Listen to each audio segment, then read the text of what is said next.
Hello and welcome again to our short series about tips and tricks with Schuko Connect, our self-service portal for your digital order process.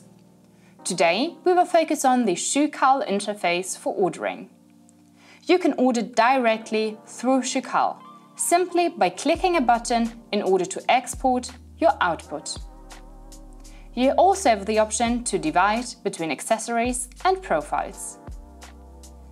As soon as you exported your order to Schuko Connect is opening up and offers you 3 different options on how to proceed. Option 1 is to add your Schucal output to your current shopping cart. Option 2 is to replace your current shopping cart content by the Schucal output. And option 3 is to create a watch list out of the output.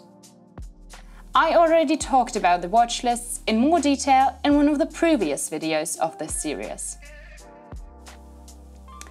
As soon as you added your output to the shopping cart, you can now check availability and prices. This does improve your fabrication planning. After having checked availability and prices, you can now finally place the order. So, thanks for watching, stay connected, and I'm looking forward to next time giving you even more insights on Schuko Connect.